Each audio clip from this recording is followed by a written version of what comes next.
Hello all, Mohammed Najmi here, and today I have for you interesting fact episode. And in this episode we will be looking at constitutional monarchy.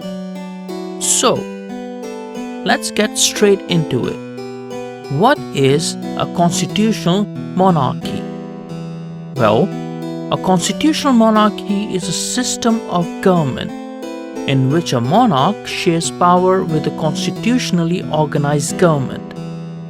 The monarch may be the de facto head of state, or a purely ceremonial leader, or a combination of both. The constitution allocates the rest of the government's power to the legislature and judiciary. Important to note that this system of government has the power of the monarch limited by a form of constitution.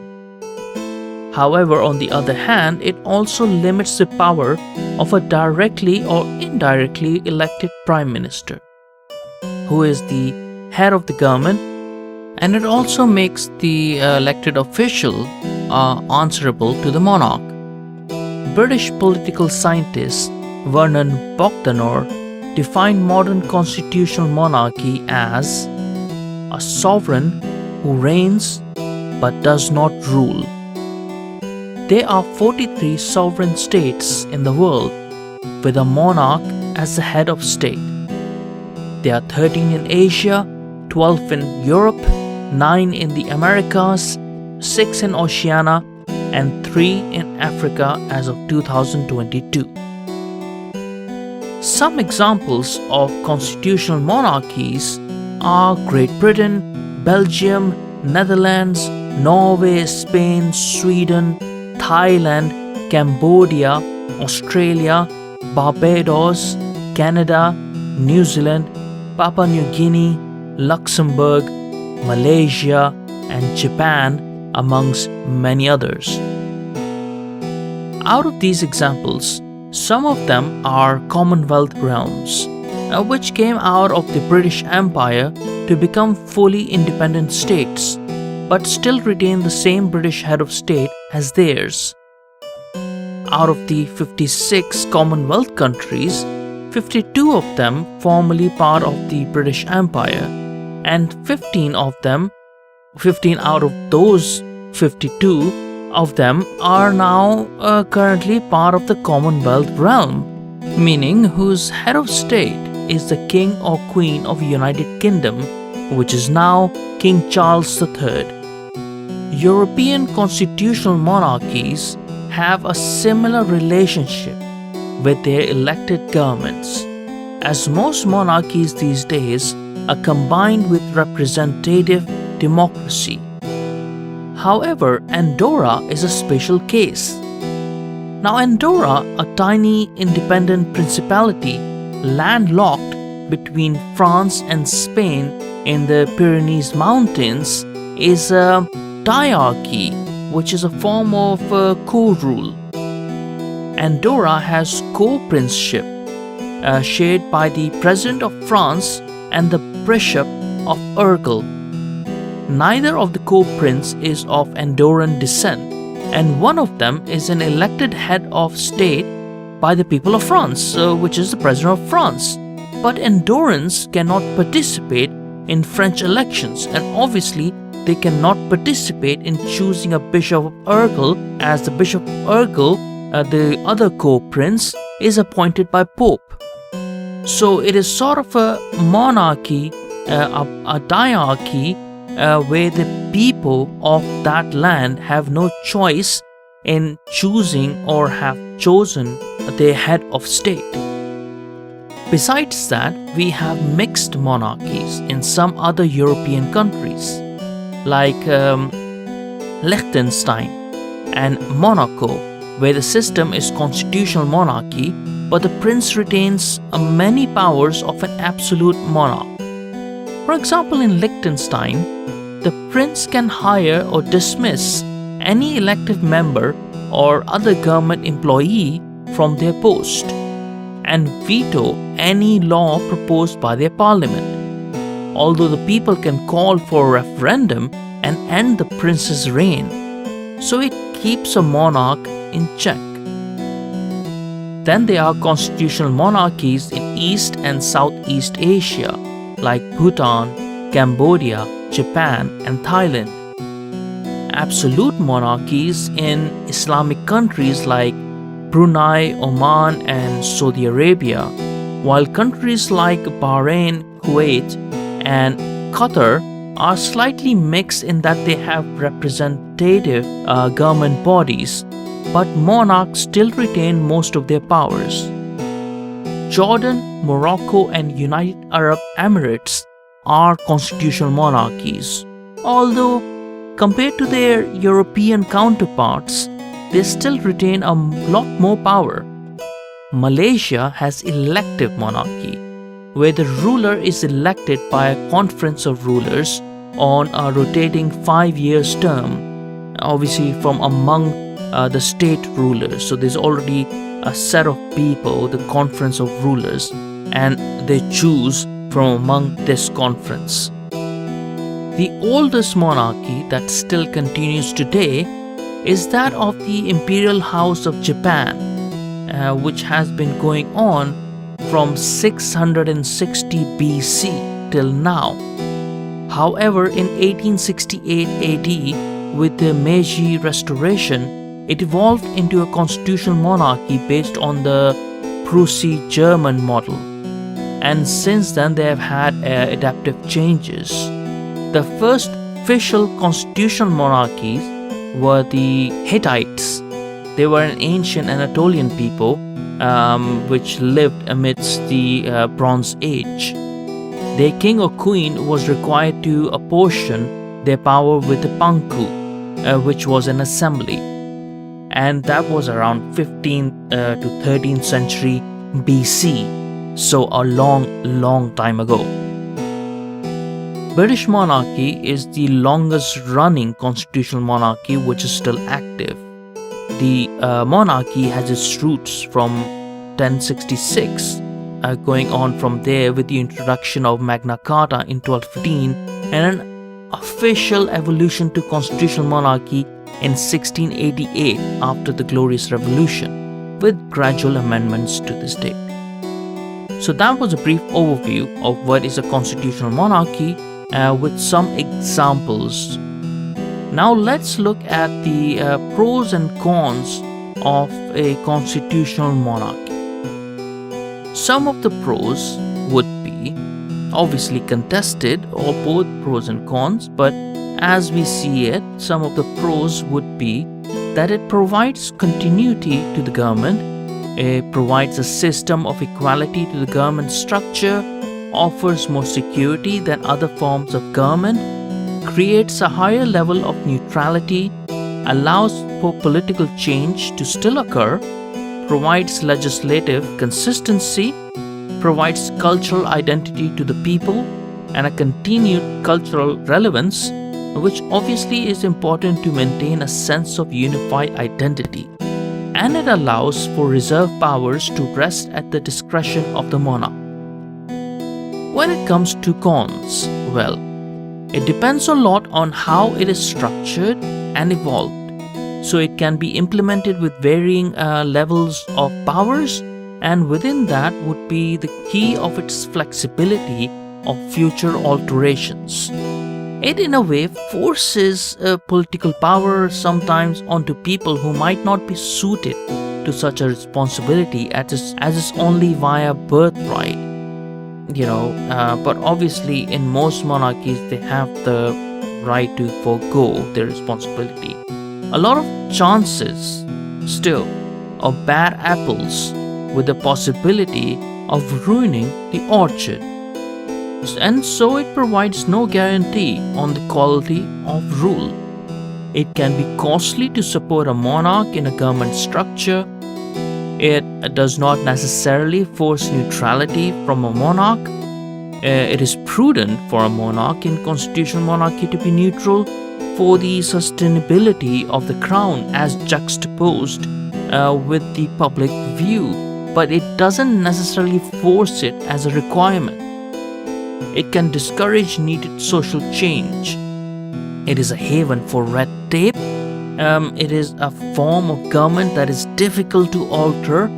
It can be used to oppress people, and it can reinforce classism in society. Now let's examine these pros and cons which I've mentioned a bit further, because there might be some that I said which would be self-explanatory, but some might have raised a few eyebrows with you guys.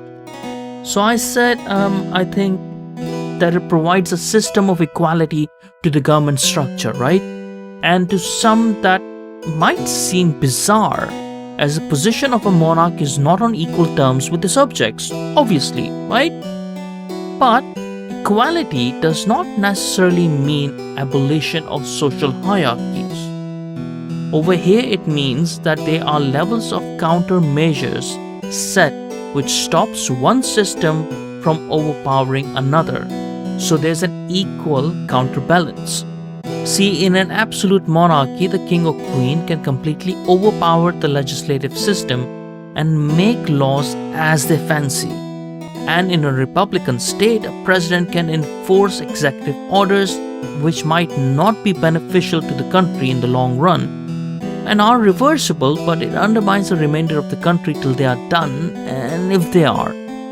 So a constitutional monarchy, while providing a continuity, creates equality between various levels of government. It prevents one person or entity from obtaining too much power over the legislative process. So the monarch and the elected officials must work together to move the nation forward, while also eliminating the ability of the monarch to rule by decree. Now the other thing that I said, that it offers more security. It offers more security in the way that there is a sense of check and balance on the elected officials. And while the elected officials are changed with elections, there is a consistent head of state which secures people from having a doom and gloom outlook. The knowledge that there is someone there at the head of it all who has vested interest in making sure the country is sustained and keeps progressing, because their fates are intertwined in more ways than one. In terms of war as well, the monarch is usually the head of the defense of the country by being the commander-in-chief. So then it is in the hands of someone who isn't outwardly politically aligned, and it is easier for people to unify at such times. Also, in times of peace or in times of war, it gives a heightened unity among soldiers of varying grades themselves, because they serve the monarch unattached from politics. A change in government where radical changes might be creating some rift in the society does not diminish their unity and loyalty, as it is to the crown rather than the political class. And with it also comes a sort of insurance policy.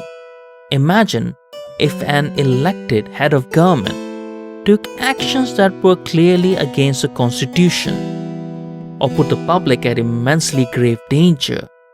The monarch has the authority to intervene and stop such an action, even temporarily take over the government and provide a second layer of leadership while a resolution can be reached. But it obviously depends if the monarch thinks that the threshold has been reached or not, and it is in their interest for long run not to abuse such power. In presidential systems, yes, you have mechanics to impeach a president, but because it is politically tied, the process can take longer, and it would influence the actions of the administration, the administration under investigation, to be even more politically motivated while the process is going on. So it can disrupt the daily business of the government, and it can also disrupt the long-term plans of government that surpass multiple administrations. Along with this, there are obvious pros which I mentioned. Historically, the coups that occur from within a constitutional monarchy are usually efforts to restore an absolute monarchy rather than to reverse constitutional monarchy. military coups are quite rare compared to other forms of government. This, along with cultural sense of unity, gives a lot of security to this form of government. Now, looking closer at the cons that we just glossed over some of them, I mentioned about something about it creating more red tape, right? So now this isn't necessarily a bad thing straight off the bat. High levels of bureaucracy do create consistency and a time to reflect and cross-examine major decisions thoroughly, but they also limit forward progress and its pace, especially at a time when it's needed, as it's methodical and slow in this system, with numerous legislative bodies often involved in the decision-making process, which also means that it is difficult to make change in this type of government. And to its credit, it is the reason why it is the longest running forms of government, because it has many levers of sustaining itself. Whenever rules are changed or a new constitution is proposed, everyone would get to argue, lodge objectives, with grievances having to be heard, which is a robust system. But because it creates so much headache, no one really bothers to attempt change, or at least not a major one. Again, this con has a pro in the middle of it. It sort of means that the system is built for gradual reformation and not sudden revolution. The latter might be preferable to some, as they want things in the lifetime, but it can create many unintended consequences which could destabilize the society in the long run. And the view from a constitutional monarchy is that it is there forever, so there is no major rush for change and everything must be examined and done in its time, which again has a con, or obvious con, of slow progression built in. There is a possibility for the constitutional monarchy, as I mentioned, especially when the constitution is not codified, to oppress their people, and obviously that's a major con, depending on the tax they take from the government as well. However, those who manage to sustain their monarchy or wish to sustain their monarchy for a longer period of time wouldn't naturally have a higher disparity within the society. But it does sometimes force some people into a role of a monarch due to the rules of succession, and doesn't guarantee their quality. The neutrality and fairness can be harder to maintain. And even though, as I said, a monarch can always turn down their role and pass it on to the next in line, it doesn't happen as often as you would think, because power corrupts people, and absolute power corrupts people absolutely. One of the biggest cons that is most mentioned is the cost to the taxpayers for maintaining a constitutional monarchy, which is true only if countered by the spending restrictions on its replacement system, and the ability for the replacement system to bring in any sort of revenue to offset some of the costs that it would create. As an example, if we look at the British Constitutional Monarchy, the money given to the monarch is normally 15% of the revenue from the crown estates themselves via a sovereign grant, whereas 85% of the revenue goes directly for the benefit of the government. Now, this is one of the ways in which a constitutional monarchy in Britain gets their revenue. This also doesn't even include the tourism revenue that it might bring a country as an additional on top of it all. So, on the face of it, it might seem that it costs taxpayers a lot, but a lot of it depends on the kind of monarch, on the kind of country, what are the personal holdings of a monarch, or what is the monarch willing to give away and share with the government and with the people. In case of we mentioned British monarchy, where they a while back they agreed to share the crown estates, and now the crown estates doesn't belong to the government, but it also doesn't belong to the monarch. They only take 15% of the revenue created from the crown estates, while 85% of them are given for the benefit of the government. So a lot of the tax system depends on what we see up front and what might be reported to us without us going in depth into detail, and that's why we think, okay, the constitutional monarchy is costing us way too much, but we're not considering how much it's making us in return. And also we're not considering that in replacement, as I said, what are the spending restrictions on the replacement system? Like, what would be the spending restrictions on a presidential system? Because like the President of America spends a lot of money touring other countries, visiting other countries and stuff, and their own security management and so forth. So it's not as if you change the system, it automatically means that the government itself does not increase expenditure by taking more taxes, or not by taking more taxes, but either way spending more on the leadership, right? Anyway, these were some of the pros and cons of a constitutional monarchy. We can discuss many more, but I think it is best to leave this here for now.